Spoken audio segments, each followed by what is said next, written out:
बहबूद saving certificate के ऊपर जो प्रॉफिट मिलता है उसके टैक्स रेट को 50% तक रिड्यूस कर दिया गया है। नेशनल सेविंग अकाउंट से जब पैसे प्रॉफिट के अकाउंट में ट्रांसफ़र होते हैं या हमें प्रॉफिट मिलता है तो नेशनल सेविंग वाले क्यों टैक्स डिडक्ट नहीं करते।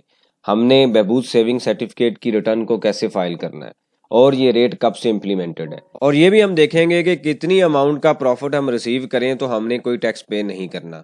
आज के इस टॉपिक के अंदर हम इसको स्टडी करेंगे। आप देख रहे हैं प्रैक्टिकल लर्निंग हाउस, मैं हूं फ़हीम महबूब। वापस आते हैं टॉपिक के ऊपर। सबसे पहले जो हम एग्जांपल देखते हैं वो ये है कि टैक्स ईयर यानी कि लास्ट टैक्स ईयर तक जो यानी कि 22 तक जो कि साल स्टार्ट होता था जुलाई 21 से जून 22 तक, इसके ऊपर जो टैक्स रेट था वो था मैक्सिमम 10%। मतलब फॉर एग्जांपल कोई अगर 2 मिलियन का आपने कोई प्रॉफिट रिसीव किया है तो उसके ऊपर जो रेट था वो 10% था और आपने 2 लाख तक टैक्स पे करना था। अब क्या हुआ है 2023 यानी कि जो भी हमने रिटर्न फाइल करनी है जुलाई 22 से जून 23 तक, जो कि अभी पीरियड है जिसकी ड्यू डेट है 30 सितंबर, जो कि बाद में अक्सर एक्सटेंड होती रहती है। तो इसके ऊपर जो हम टैक्स देंगे 2 मिलियन के ऊपर, वो टैक्स बनेगा 5% मैक्सिमम टैक्स, यानी कि 1 लाख रुपया। तो तकरीबन जो है वो हमें 50% तक रिडक्शन मिल चुकी है इस टैक्स के ऊपर। इसकी कैलकुलेशन हम आईआरएस के ऊपर भी देखते हैं, कैसे रिटर्न फाइल करनी है वो भी स्टडी करते हैं। लेकिन उससे पहले एक चीज़ हम देख लेते हैं जो कि एक कन्फ्यूजन है, गलतुल आम चीज़ हो चुकी है। वो ये है कि जब हमें नेशनल सेविंग अकाउंट से ये जो प्रॉफिट मिलता है ना, तो वो टैक्स नहीं डिडक्ट करते। वो क्या करते हैं, वो पूरी की पूरी जो अमाउंट है ना आपको 100% आपके अकाउंट में, यानी कि 2 मिलियन अगर आपका लेट से प्रॉफिट बनता है तो 2 मिलियन आपके अकाउंट में ट्रांसफर कर देते हैं। सर्टिफिकेट की तरफ से जब हमें प्रॉफिट रिसीव होता है तो हमें कहा जाता है कि भाई इसके ऊपर कोई टैक्स नहीं है, और जो टैक्स पेयर है वो भी ये समझते हैं कि कोई टैक्स नहीं है, और वो जब रिटर्न के अंदर या तो रिटर्न फाइल ही नहीं करते या वो ये कहते हैं कि इसके ऊपर कोई टैक्स नहीं है। तो अक्सर ये कन्फ्यूजन रहती है, तो इसको हम क्लियर कर लेते हैं कि देखें इसके ऊपर अगर आप वेबसाइट पे जाएं ना, नेशनल सेविंग सर्टिफिकेट के ऊपर दोबारा क्लियरली उन्होंने मेंशन किया हुआ है।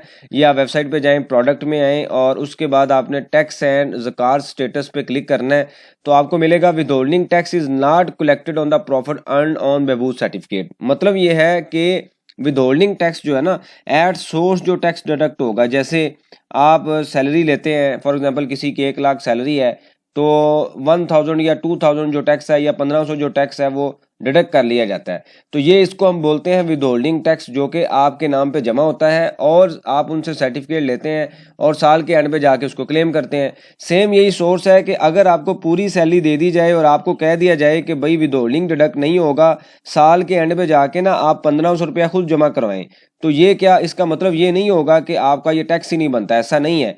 सिर्फ एग्जम्पशंस हैं कि विदहोल्डिंग की वो पेमेंट नहीं करेंगे। इसके ऊपर डिफरेंट रीज़न हो सकती हैं। हो सकता है कि नेशनल सेविंग, क्योंकि जैसे कंटिन्यूसली ये रेट चेंज हो रहे हैं, जैसे कंटिन्यूसली ये रेट चेंज होते हैं, लास्ट ईयर 10% था, अभी 5% हो गया, तो ये भी पॉसिबल है कि वो इस कन्फ्यूजन को दूर करने के लिए या इस अंडरस्टैंडिंग को दूर करने के लिए, बेहतर करने के लिए वो ये कहते हैं कि जी ठीक है आपने विदहोल्डिंग डिडक्ट नहीं करना, लेकिन जो टैक्स पेयर है वो खुद टैक्स जमा करवाएगा साल के एंड पे जाके। तो इस वजह से नेशनल सेविंग वाले टैक्स डिडक्ट नहीं करते, लेकिन उसका मतलब ये नहीं है कि हमने टैक्स पे नहीं करना। अब हम आते हैं कि ये जो 2 मिलियन के ऊपर 1 लाख रुपया हमें बचता है या उसकी जो रिडक्शन हमें मिली है वो किस तरीके से हमने रिपोर्ट करना है। आपने सबसे पहले क्या करना है कि आईआरएस के ऊपर आना है, बल्कि मैं इसको डिलीट करता हूँ फॉर्म, और हम दोबारा आप आईआरएस आपने ओपन करना है। जब आप आईआरएस ओपन कर लेंगे तो उसके बाद आपने जो रिटर्न है, रिटर्न का फॉर्म है, ये आप देखें तो पहले, बल्कि मैं इसमें डिलीट करता हूँ, दोबारा हम ओपन कर लेते हैं। आईआरएस जब आप ओपन करेंगे इस तरीके से उसकी जो पिक्चर है, लुक आपके सामने आएगी। ये चेंज कर दिया गया, अपडेट हुआ है, लास्ट ईयर डिफरेंट लुक थी। तो आपने फाइल इनकम टैक्स रिटर्न के ऊपर क्लिक करना है। जैसे ही आप क्लिक करेंगे तो आपने 2023 आप मेंशन करें तो ये पीरियड आएगा, इसको सिलेक्ट कर लें और कंटिन्यू के बटन पे प्रेस करें। ये फॉर्म आपके सामने ओपन होगा। उसके बाद आपने क्या करना है कि अदर सोर्स में आपने आना है और ये जो आपके सामने ऑप्शन पहली आ रही है रिसीप्ट और डायरेक्शन, वहाँ पे आप क्लिक कर दें।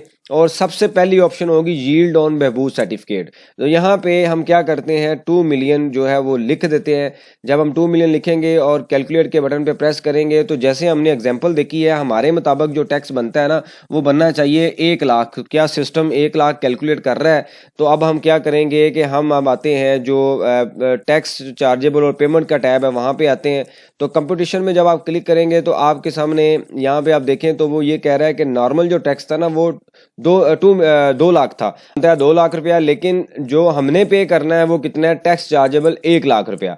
ठीक है, तो हम इसको देखते हैं। तो 2 लाख रुपया तो उसने नॉर्मल कैलकुलेट किया और 1 लाख रुपया चार्जेबल है। तो यहाँ पे आप देखेंगे तो यहाँ पे एडमिटेड टैक्स आ रहा होगा 1 लाख रुपया और आप यहाँ PSID पे क्लिक करेंगे और उसको डिपॉजिट करवा देंगे। अब ये जो फिगर है वो टैक्स रिडक्शन के अंदर उन्होंने रिडक्शन भी हमें दे दी है कि आपके सामने है कि टैक्स रिडक्शन और tax charge on Behbood certificate. मतलब ये है कि हमें रिलीफ मिला है।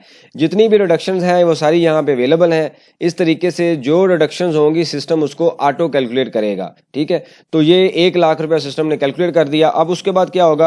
उसके बाद ये होगा कि आपने PSID पे क्लिक करें, एक आपको डॉक्यूमेंट नंबर मिलेगा और उसको आप जमा करवा दें, सबमिट करवा दें। उसके बाद उसको वेल्थ के अंदर जाके रिपोर्ट करें और रिटर्न को सबमिट कर दें, क्योंकि अगर वेल्थ को डिस्कशन करेंगे तो लेक्चर लंबा होगा। वेल्थ का जो लेक्चर पड़ा हुआ उसको देख लें उस टॉपिक के ऊपर, उस प्रॉफिट के ऊपर कि जिसके ऊपर हमने कोई टैक्स पे नहीं करना।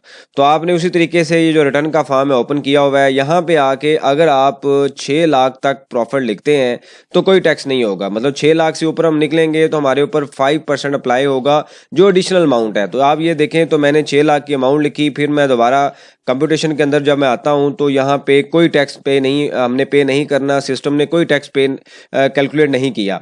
तो अब फॉर एग्जांपल मैं जो जैसे हमने अगली एग्जांपल में पिछली एग्जांपल में स्टडी किया है 2 मिलियन वाली अमाउंट जो है, अब मैं लेट से इस अमाउंट को 6 लाख को करता हूँ 6,50,000। तो 50,000 के ऊपर 5% हमने देना है जो कि 2500 रुपया बनता है। तो क्या सिस्टम 2500 रुपये कैलकुलेट कर रहा है? तो हम दोबारा क्या करेंगे, कंप्यूटेशन के टैब में आएंगे और यहाँ पे हम देखेंगे तो सिस्टम ने 2500 रुपये ही कैलकुलेट किया हुआ है। तो इसका मतलब ये हुआ कि 6 लाख तक अगर आप प्रॉफिट ले रहे हैं तो आपने टैक्स देना ही नहीं है। मंथली 50,000 अगर आपका प्रॉफिट है तो आपने टैक्स नहीं देना। ये आप अंडरस्टैंडिंग बिल्ड कर लें। और इससे ऊपर जाएंगे तो आपने 5% टैक्स देना है जो कि मैक्सिमम टैक्स होगा।